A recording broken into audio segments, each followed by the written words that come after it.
Hello. Right, another quick tutorial. I'll try and keep this as quick as possible because I know you don't want to spend hours watching videos on YouTube.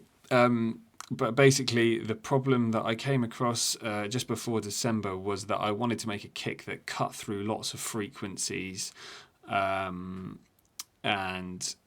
was easily manipulated because I was asked to play a live gig in December where I was basically manning the drum machine for a friend of mine. So what I wanted was a huge sounding kick that that swept through from high frequencies to low frequencies and really cut through all the other crazy sounds that were going on at the time.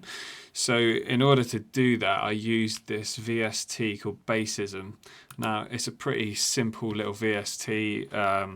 It's got various different sliders on it, and the crux of it is that I just used the time, the sweep time. I used quite a long sweep to sweep from the initial frequency of the kick drum here to the tail frequency, so that you actually got time to hear that sweep happen. Now, the best way that I can explain this is that if you listen to an 808 kick, which has got quite a clicky start on it, and compare that to like a 909 kick, which has quite a longer sweep on it.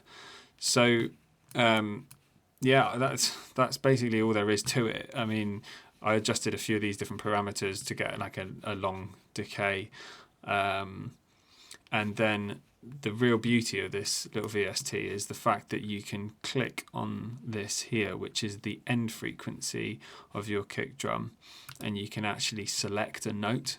Now that's really good if you want to tune your kick drums to the rest of whatever you're making.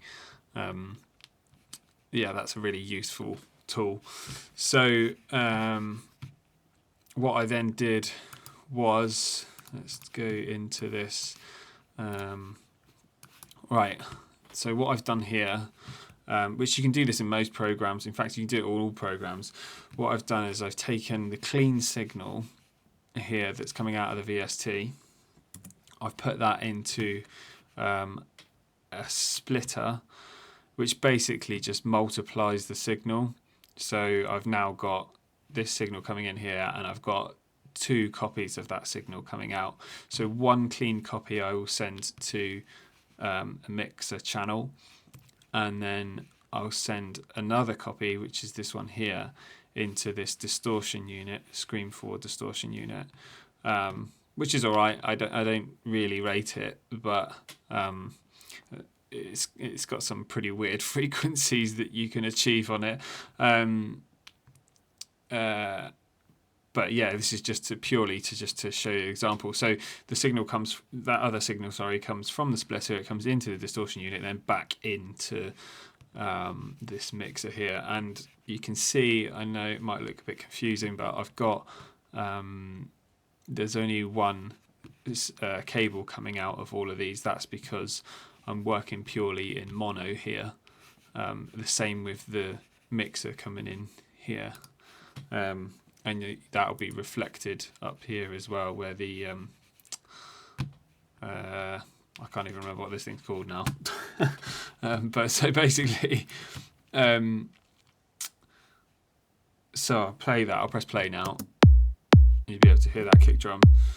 I'll just quickly adjust the sweep so you can hear it becoming more like an 808 kick drum. You can hear that now sounds a bit more like an 808. If you lengthen that sweep, that initial sweep, you can really start to hear it, and I just think that gives so much more punch. And then basically, yeah, so back to this here. All I'm doing is parallel mixing a distorted signal. So if I bring that up, you can hear that distorted signal coming in.